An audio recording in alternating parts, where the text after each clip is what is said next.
All right, hello everyone.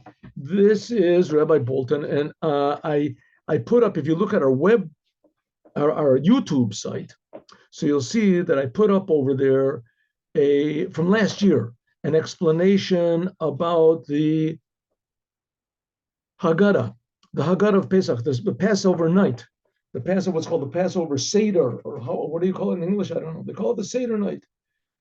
That's over there. And I also put up a speech that was given by the Lubavitcher Rebbe.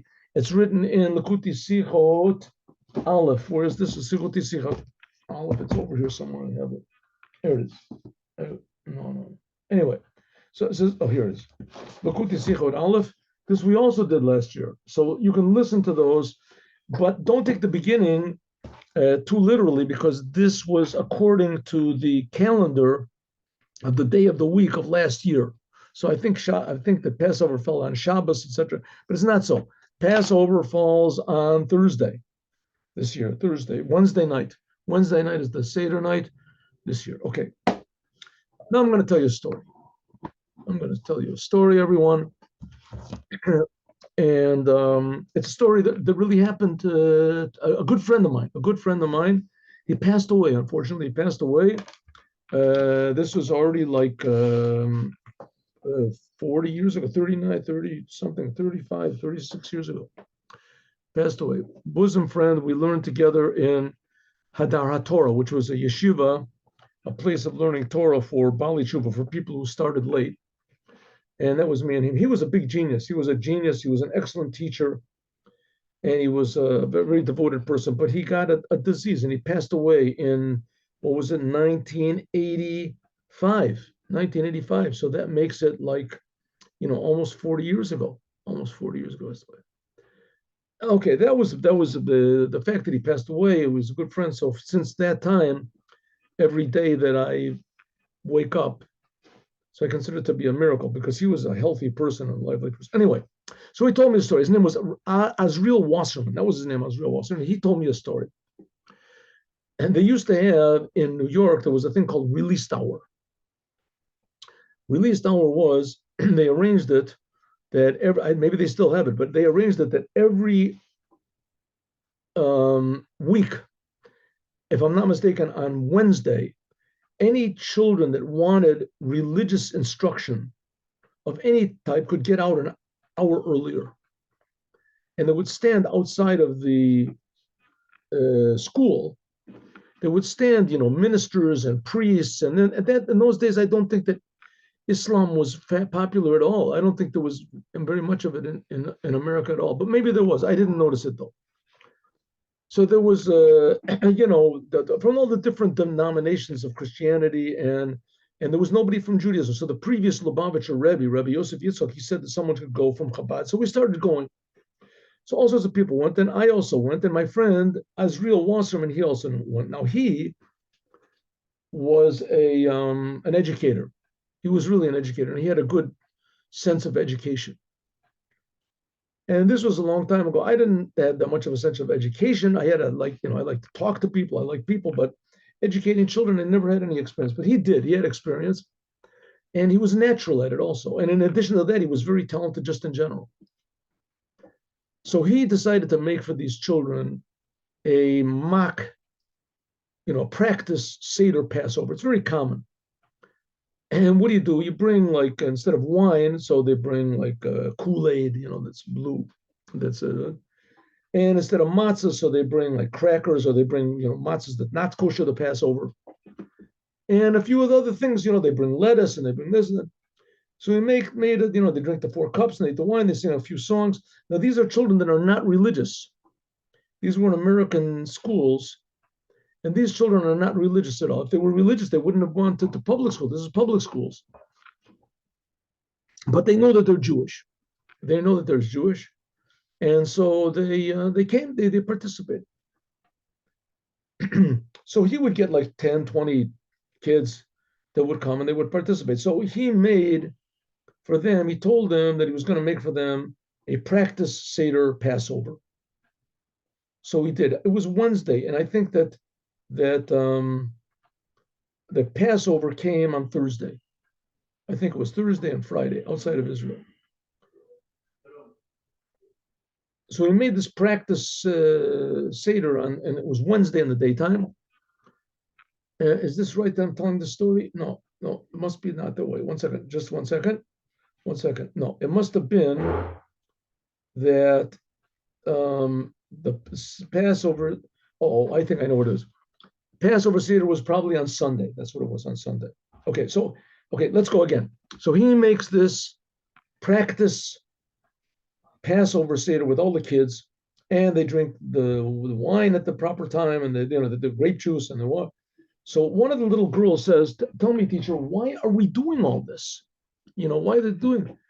He said, "Jews have been doing this for over 3,000 years. Why do we do it? What's the reason? To remember going out of Egypt. What's the point of going out? You remember. So we'll remember going out of Egypt. Why do you have to do this?" So he said, "Because God wants us to. God wants us to do it." So they said, "Okay, that's it." Anyway, the next week he made the released hour. Either he made it at the regular day or a day earlier. Anyway, these two girls, he saw that in the classroom they were nodding off. They were going to sleep. They were going to sleep. And he afterwards, after the class, he first of all he asked them, "Are you okay?" And they said, "Yeah, you're okay. Well, we want to talk to you after the class." So the class was finished. This released hour, this hour was finished. Maybe let everybody out a little bit early. And the girls came to him. They said, "Listen, what we're telling you, don't tell anybody, but we feel we have to tell you this." So he said, "Okay." So they said, "Listen, we asked you why you make the Passover night, and you told us because God wants us to. Right? That's what you said." He said, "Yeah, that's what I said." So they said, "Well, so we went home and we told our mother what you said, that we want to make a Passover Seder next week." And so my mother said, "Well, I don't think your father will want to, but you can ask your father." Our father's not Jewish. So we went and asked our father if he could do it. And our father said that if he ever hears us talking about any of this religious stuff, that he's going to beat us up, spank us, whatever he said, break our bones. I don't remember what the language was, but it really scared them. So they said, "Okay." So she said, so we thought about it, me and my sister. She was like 9 years old and her sister was 8 or something. So we thought about it, what to do. On one hand, our father said he's going to beat us up if he catches us doing it. But on the other hand, you said that God wants us to do it. So we thought, what are we going to do? So we decided, listen, we have some money saved up in our piggy banks. So we went and we bought, some matzahs and we bought a bottle of grape juice. That's what you told, that's what you said you can do. We asked you how to do it. You said, you explained that in the class you're only drinking Kool-Aid, but really you should make it on grape juice or wine and the matzah have to be. So we bought some matzah, we did this, and we bought some lettuce, and we took the books that you gave us. You gave us papers how to make this Passover Seder, and we went down secretly. We bought this stuff. We went into the basement and we hid it in the basement, and then on Saturday, what is it? Saturday night, after Saturday night. So when everyone was asleep, so we snuck down, me and my sister, we snuck down into the basement and we made a secret Passover Seder. Secret Passover Seder. I guess they had a flashlight or something. They made a secret Passover. And we were a little bit scared because we heard down in the basement, in America, the basements are not always so nice. And in New York, we thought we heard a mouse or a rat or something. We were afraid, very afraid. But we did it. We did it. We made the whole Passover Seder and we said everything you said we should say. And we drank the wine, we ate the matzah, and we went upstairs quietly. So we're hoping our father wouldn't hear any, and we went to sleep. Then the next night, we did the same thing because outside of Israel, there's 2 nights, right? So we did the same thing the next night. So as a result, we're really, really tired. We're really tired because we woke up in the middle of the night. We made the second night, we even made the Seder, and my sister, she made some funny faces, and we laughed, and we had to be really careful that we didn't make any noise because our father would catch us, he would really beat us up. And so that's it. That's why we're sleeping in class. We just wanted to tell you, please don't tell anybody. So the girls left. He said, "Don't worry, I won't." The girls left, and he told me that he heard the story and he sat down and he started weeping and crying. I said, "Look at this. These girls, and they did what they were told, not because I told them that they were going to go to heaven or because they were going to get some sort of reward or something.